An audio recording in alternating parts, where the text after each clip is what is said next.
My name is Raymond Brown, and professionally now I am a musician.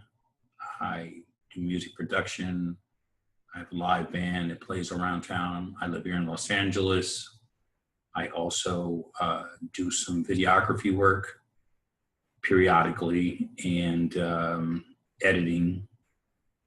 Some editing is involved in that. And other than that, kind of miscellaneous work with a friend who's a contractor sometimes. So, you know, we do jobs and I'm on crew sometimes. And I also drive Uber part-time. So that's what I'm doing. In the meantime, I will be going after another film project, but it won't be until the right idea lines up with the right core group of people and the right timing to go after.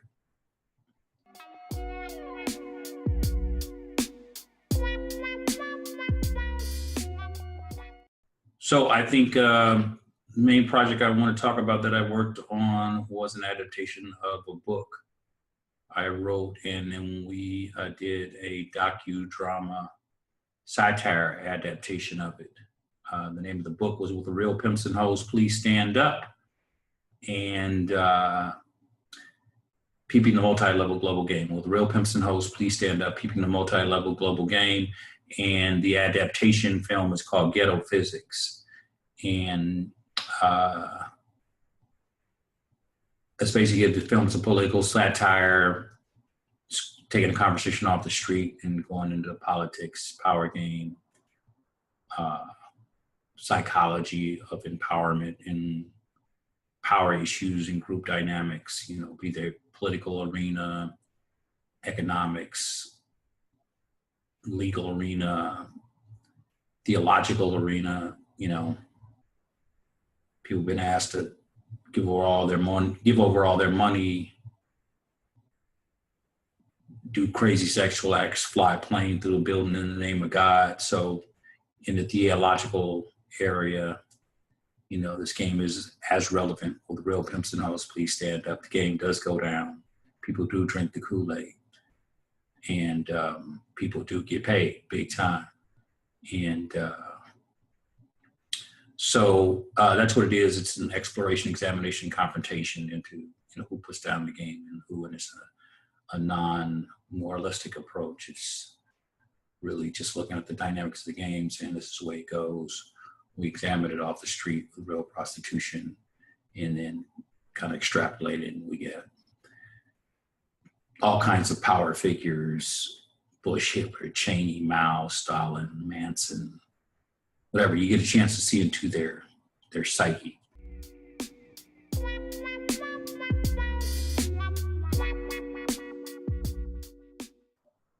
Was it successful? Yeah, by that hesitation, like I wouldn't be still doing, you know, like the videography gigs and, you know, working with a contractor periodically or doing an Uber thing periodically, part-time, had it been as successful as I needed it to be to just stay in film and go on to the next project. But, you know, there are also other factors involved in, you know, my choice of what I do professionally now. So I was successful at getting it done. You know, when people ask, I think if you can get a project done, like I ended up getting from $100,000 pilot budget to $1 million budget to do the film, actually over $1 million by the time they put in some of the promotion with it. And so I was successful in doing that and getting the film done. So, you know, just being real about the film game, like that's successful to get that done. No, it didn't make millions at the box office, but I don't have to work, or I could just wait till the next film. So no, it didn't do that.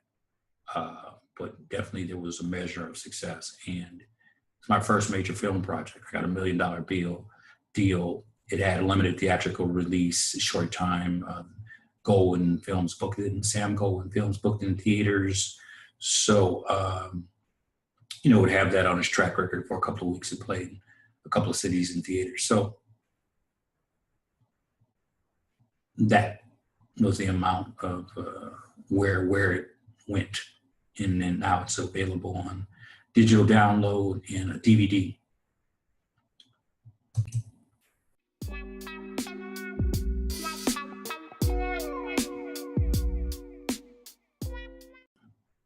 Awards or money.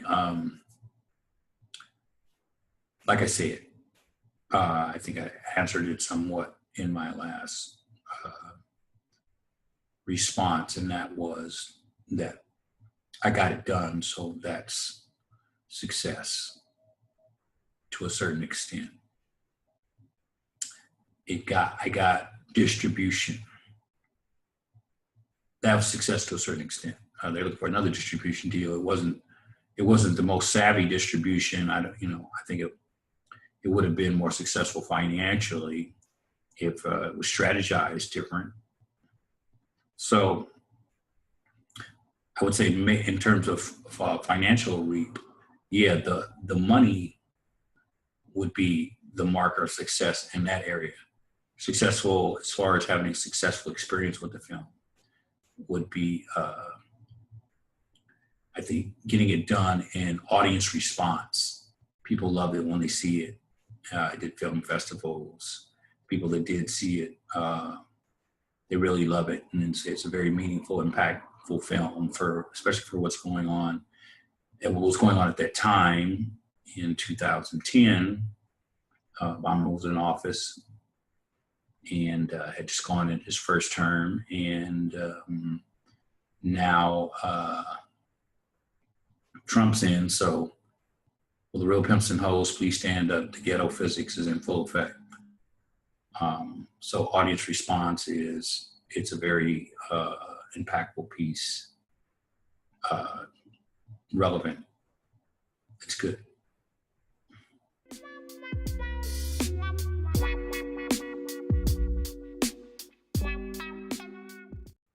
So I didn't have resources. I didn't have film equipment when I started. I didn't have a film school background. I had a music production background, a lot of experience in that. And so I was savvy enough when I got the first like 35,000 to go buy, spend a little less than 10 grand on some equipment. So I had some equipment to edit and shoot, and then, hire some pros to shoot on certain days, and, a couple of editors I had, early on editing and helping me move it forward. And just resourced the capital as I went forward. The budget from, indie film funding, like I remember Spike Lee said he was doing Kickstarter before there was Kickstarter. So, it was before there was online funding, crowdfunding.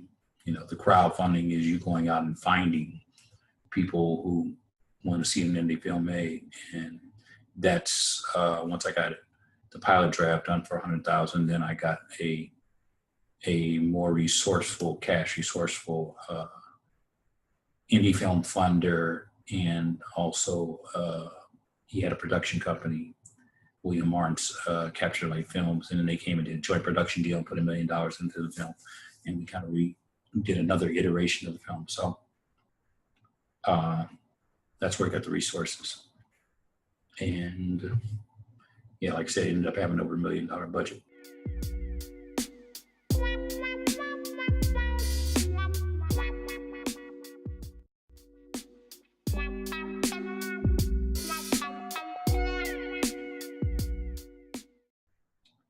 So I would say originally budgeting,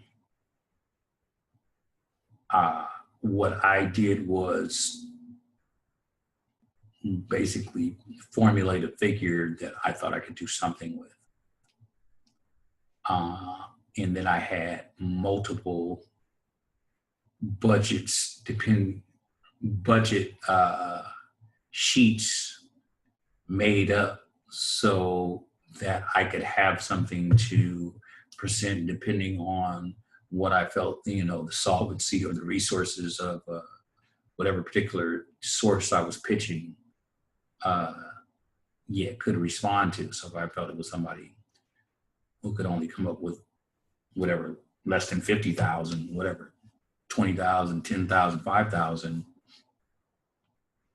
you know, I would take them $100,000 or $75,000 budget sheet for the film. If I felt there was somebody who could put up $250,000, then I would walk in with a $250,000 budget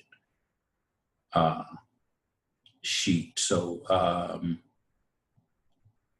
that's how I learned to do it, because I think early on when I walked in to a meeting and I told someone that I needed 250,000 to $500,000, that, you know, that would be ample for me to really do well with the project. And I thought I was shooting high for that. And they said, oh, we don't fund under $5 million films. And I was like, wow. Okay, well, here's a film that can do really, really well. And there's certainly a record of many films that have done very, very well with way less of a budget. And I was thinking to myself, well, if somebody offers you a film where you can make more than you do on a film that you spend $5 million on, you can make more than that on a $500,000 budget. Why don't you jump on that? And that's when I learned with the film game that actually certain companies, they have a target budget and that works with their formula, with their model. They're looking for $5-6 million films. And that's just how that works with their investment model. So they're not looking for a $500,000 film. And I was like, oh, so that's the way it works. So if you don't walk in asking for enough money to fit the model or the vision of whatever the person or entity is that you're meeting with, you might as well forget the whole situation. So I learned to have more than one budget, depending on who you're walking in the room with.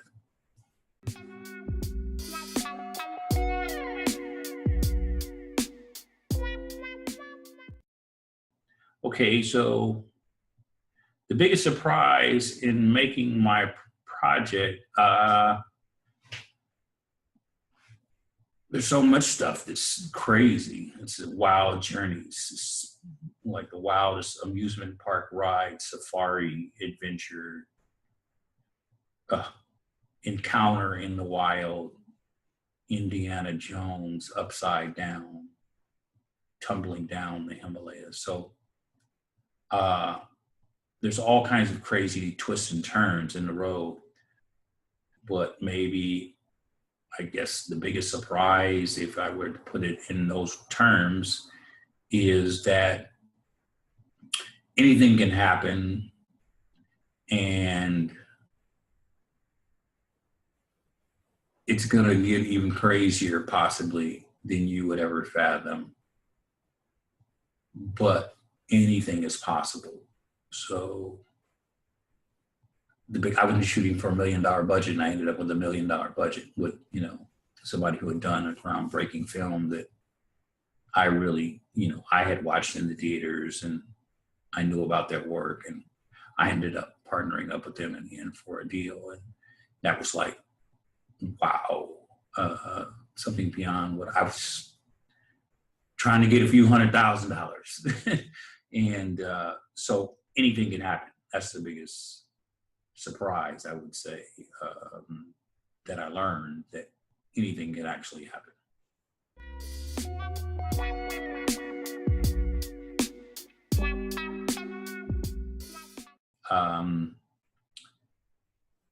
I kind of just generally say to people 70-30, 75-25, whatever, that kind of ratio. About 30% of the stuff that you shoot, that you come away with, it's going to be a waste. You're never going to even use it to edit from. You're going to edit from about 70-75% of the stuff. The rest of the stuff that you shot, it's worthless. But you had to shoot that 100% and that 25-30% that you'll never use to get to that 70-75% that you will use, where the magic is inside of that. And then you got to trim that down. And then out of the shavings of that, you're going to whittle down to, you know, the best masterpiece you can. So mistakes are part of it. Mistakes are part of achieving what your outcome is. And so I would have to say, if I were to say what is the biggest mistake, I would just say in any given project, you can have people who have more expertise around you, but for whatever particular project it is, each project can be a whole different reality of twists and turns, and with the intricacy of how the production and the storyline has to be put together, understanding those type of dynamics or the ideas involved and how to achieve that. It's, you know, it can be unique for each project. So, well, no matter how much expertise somebody has around you, their antennas may be sharper for some projects. Other projects, you may have to trust your own antennae.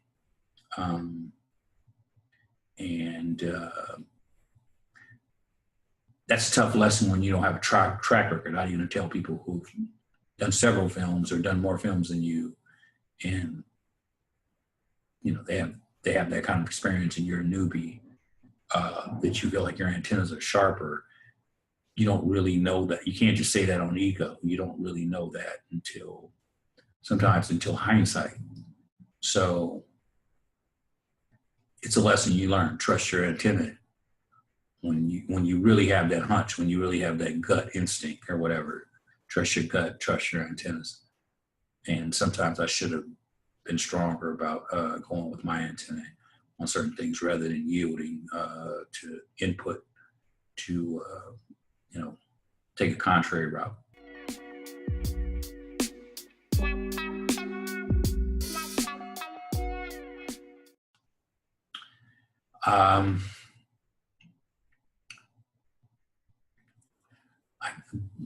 Two come to mind. So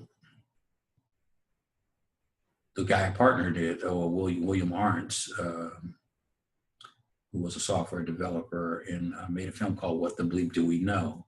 And he partnered with me and worked with his production company. And so working with him, making the film, he was a multi-millionaire physicist, engineer, software developer.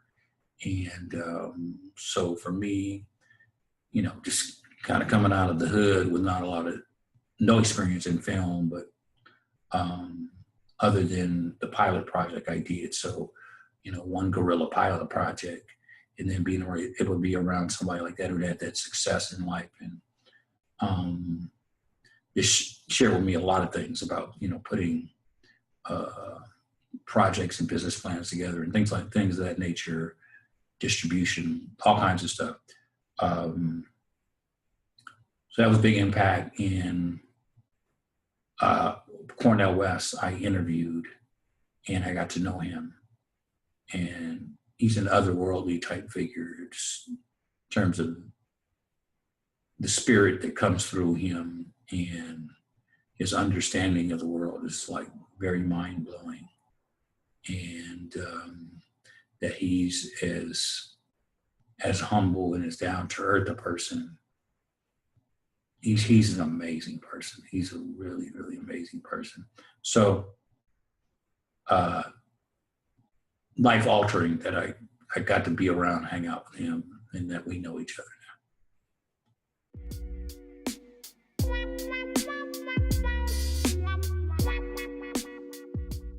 And of course, I would have made some different turns at certain points. I would, people I could have lobbied tougher with some of the funding source to get involved in the film, that if I would have pushed a little bit more.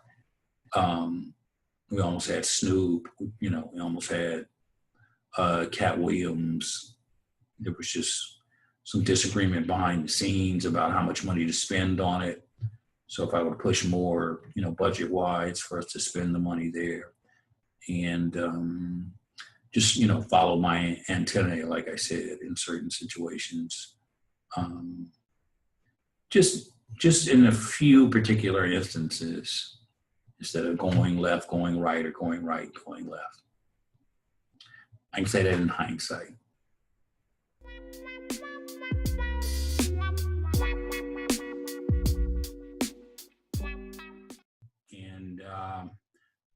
So how I deal with working with difficult people is profile them, find out what their strengths are. I mean, you're going to do that beforehand with everybody. Start to notice things about them, not just about what they do technically, but just their idiosyncrasies, their patterns, and their interpersonal habits and qualities. And so you start to fill that out, and then also how they resonate with the project personally. Do they take a personal investment or a liking to whatever the idea, the theme of the project is, the goal. And so once you get a sense of all that, then you kind of feel, whether you got to massage somebody a little bit more than somebody who's motivated by, they're just like enrolled in what the project is about, or creatively the ideas behind it, something like that. Like they're inspired by it, versus somebody who's not as inspired. Well, then you got to make it a win for them some kind of way. So what are you offering them? What are you working out for them? How does that align with what their focus is personally? And so it's communication skills, and just being communicating to people in a way where they're compelled to want to move forward with what your aim is, or whatever task you're focused on. If they're working in collaboration with you, or they're working for you, subordinate situation, or they're part of the team or whatever. So that's also part of leadership. If you are in a leadership position, if you are a producer or a director over a project or something like that, you've got a team. So they're watching you.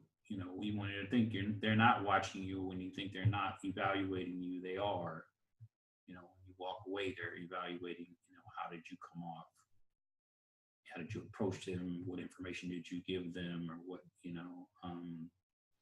type of compensation, or where's the win for them? And how did you communicate them? And did you seem like you were even interested in them winning, or getting something for themselves, extrinsically or intrinsically out of it, or whatever. So, you got to notice all those dynamics, and you just got to be skillful at aligning yourself with the right people to work with. If you flag them, if you see more than a couple flags, then that's telling you, trust your instincts. Get somebody else, get a plan B, plan C person to deal with. Or if you have to deal with this person, then you have to reapproach kind of more than one or two times. You just need to keep trying to establish that bridge with them on okay, well, can we just get through whatever this phase is of the task we got to do, or this aspect of the project. That's life sometimes. You just got to keep plugging away.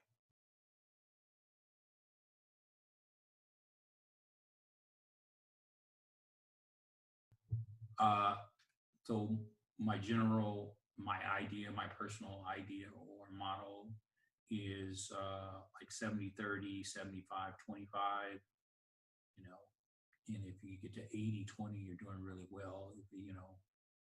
Let's say, 70 or 75% of the stuff you do that you shoot, or, that you go after, and you spend time to assemble some cast and crew or whatever to capture a scene or something like that. If it's 75 or 70% of what you do, you capture, is worth going to the cutting room with, and then, working with that, you've done pretty well for the day. You're not going to use 100% of what you shoot ever. That I've found, sure, just amazing. It can be for you have a really good date or something like that, but shooting a whole project, a whole film or something like that, I don't think you use 100% of, that's not a reasonable approach to it. You're going to shoot more than what you need, and stuff's going to hit some stuff's not even going to make the cutting room, really. You're just going to throw it away and look at it, review after you get the what you shot, and you throw a bunch of it away and choose that it's 75% or something like that. And then you cut from that, and then a lot of that ends up on the floor. So, yeah, that's my model. If you can hit 70 to 75% at the free throw line, you're shooting pretty well. You're in the game. But if you're only hitting 20 to 25% at the free throw line, you ain't got a chance.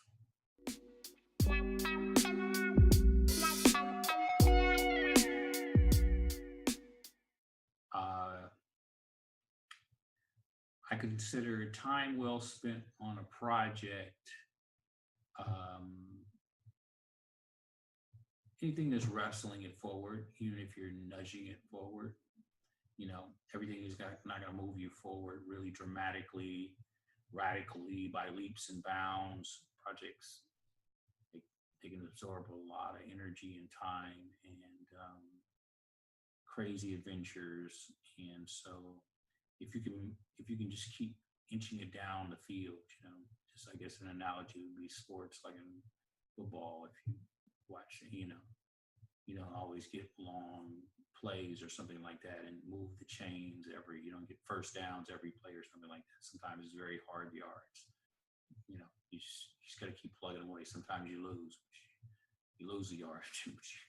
You got to let it go back and you call another play and you go at it again. So I don't know, maybe that's too much into football, but you got to move the chains. You got to get first downs, but sometimes those are hard yards. So you just keep nudging away at a project. Keep, everything you do. If you could just get it to move a little bit down towards the goal, you keep nudging it, keep nudging it, keep nudging it, and it's like that. That inch by inch is a sense or whatever, that kind of philosophy. And then sometimes you can get some big chunks of movement.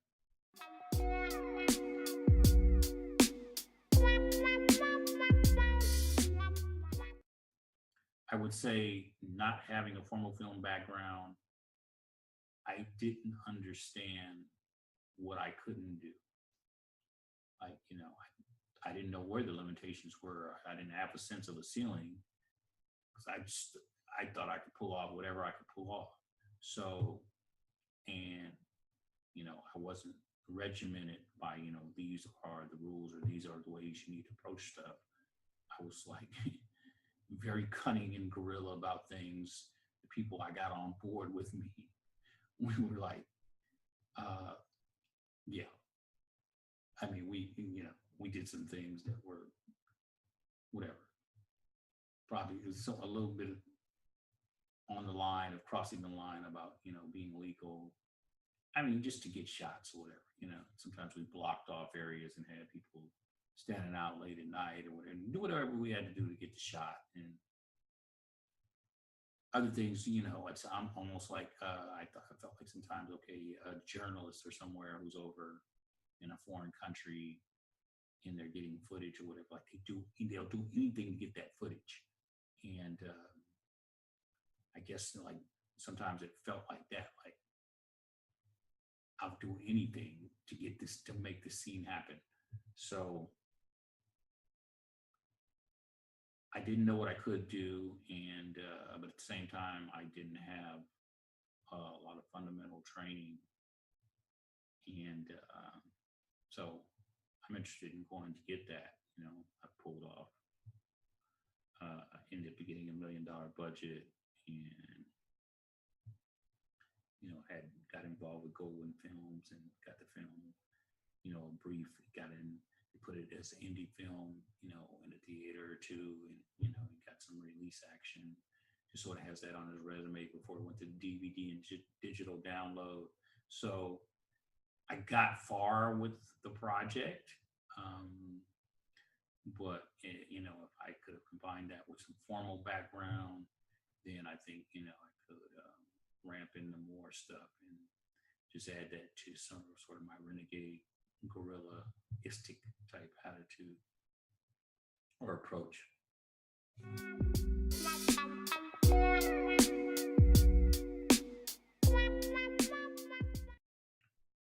I totally was a wild ride, craziest thing, you know, it's like